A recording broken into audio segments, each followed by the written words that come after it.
China's economy in 2023 could potentially be regarded as unstable. Just imagine the scene. Job fairs adorned with vacant booths, stretches of unoccupied apartments looming in the skyline, and a noticeable absence of Chinese tourists bustling about. It's not a tale spun from fiction. Rather, it reflects the stark reality of China's current economic state. Unemployment rates among the youth have surged, real estate transactions have taken a nosedive, and the once robust engine of consumer spending has suddenly slammed on the brakes. What lies beneath the surface of China's economic powerhouse? Prepare yourselves, for we are about to analyze the complexities of the Chinese economy. So, without wasting any more time, let's get into it. Let's take a trip down memory lane to the tumultuous year of 2008. The global financial crisis shook the foundations of economies worldwide. Yet amidst the chaos, China stood as a beacon of resilience. While other nations struggled to regain their footing, China rebounded with astonishing speed. It shrugged off the crisis and emerged not just unscathed, but stronger than ever. In the aftermath of the financial turmoil, China took the reins of economic recovery, leading the charge while other major economies stumbled and faltered. Fast forward to the year 2020, and the world faced an unprecedented challenge in the form of the COVID-19 pandemic. Following 3 years of resilient COVID-19 control measures, China's GDP increased by less than expected in the second quarter of 2023, falling short of market estimates by 6.3%. In the first quarter, the country's GDP grew by 4.5%, above predictions. In spite of the negative outlook, GDP growth in the third quarter exceeded forecasts by 4.9%. The GDP grew by 5.2% in the fourth quarter, which corresponded to China's yearly growth rate in 2023. China's service and high-tech industries displayed endurance. Part of the reason for the high-tech sector's robust expansion is the Chinese government's ongoing backing. Beijing has acknowledged that high-tech companies have the ability to spur innovation and economic growth, and it's anticipated that this support will continue. The services sector had tremendous growth in 2023 as a result of rising demand from businesses and consumers following China's removal of COVID-19 limitations. The services sector outpaced industrial and agricultural production, accounting for 5.8% of the growth in the country's economy. At the core of China's economic playbook lies a simple yet powerful strategy: build, build, build. For decades, China has been a hive of activity, with construction projects spanning from expansive highways to towering high-rises, dominating its skyline.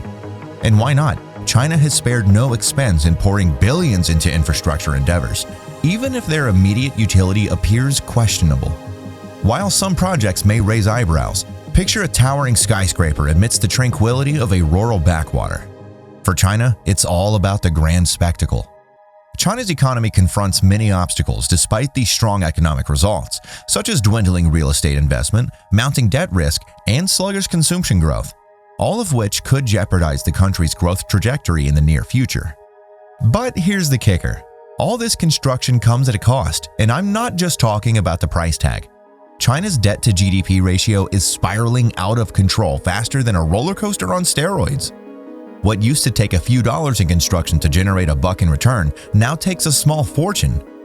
With every new bridge and building, the returns diminish, the debt balloons. It's like trying to fill a leaky bucket with water. No matter how much you pour in it, it just keeps draining out. As China's appetite for construction shows no signs of abating, the challenge of managing its debt burden becomes increasingly daunting. The real estate market is not experiencing a recent downturn. It is the result of a number of policy crackdowns that were initiated in the late 2020, most notably the 3 Red Lines policy, which was created to reduce significant risks among the several real estate developers who were accruing debt. Since then, Beijing has emphasized over and again that homes are meant to be lived in, not for speculation, reiterating its commitment to limiting market rises. Thanks to more favorable rules, the real estate industry showed indications of revival in 2023, despite the ongoing fall in residential investment. The government unveiled a 21-point strategy in January of 23 to strengthen the financial statements of reputable real estate developers. To increase buyer confidence, Beijing also loosened lending regulations and lowered criteria for first-time home buyers. Though the rapid rise of real estate market may be over, the future is probably smaller market with better developers and more stringent government regulation. Another possible spark for a financial crisis is the high amounts of debt that Chinese local governments are struggling with. A protracted decline in the real estate market and slower than anticipated economic recovery in many areas made the debt crisis in 2023 especially worrisome. These two elements made it difficult for the governments of several provinces to pay off their debt. Beijing's worries prompted the local banking regulatory framework to be changed in March 2023. Additionally, a phased restructuring of local government debt has been started by the government. This involves issuing special purpose bonds to finance significant infrastructure projects, extending loan periods at reduced interest rates, and rolling over current debt. Beijing has to find a way to keep local government budgets on a sustainable path while also averting disasters. China's slow growth in consumption is both a structural and a cyclical problem. China's household consumption to GDP ratio has historically lagged behind other comparable nations at 56% as opposed to 66% in India and 67% in Thailand. In contrast, the average consumption to GDP ratio in the majority of industrialized nations is over 80%. China's adoption of a catch-up approach following its reforms in the 1980s is somewhat to blame for this. This plan seeks to stimulate the economy by stifling consumption by using household savings to support business owners. The COVID-19 pandemic made matters worse by negatively impacting the balance sheets of numerous households as a result of diminishing earnings and insignificant financial assistance. Youth unemployment increased as well. In 2023, there was a slow rebound in the consumption of big-ticket products and durable goods, even with gains in retail sales and services. Chinese households don't seem to be confident about the state of the market and are reluctant to spend. The administration proactively put in place a number of fiscal and monetary policies after realizing the difficult financial circumstances. However, those regulations mostly targeted companies as opposed to individuals. This discrepancy results from China's insufficient social security system, which hinders the central government from providing households with direct assistance. To solve this problem, structural changes that are long-term are required. China hosted its annual Central Economic Work Conference in Beijing on December 11th through 12th, 2023. The significance of development and expansion was emphasized during the discussion, but this time it was supported by sustainability and innovation.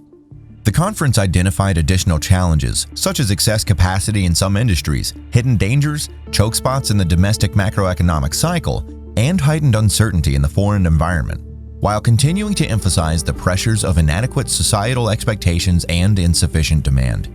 In its formal statement, the 2023 conference prioritized stabilizing expectations over stabilizing growth and employment.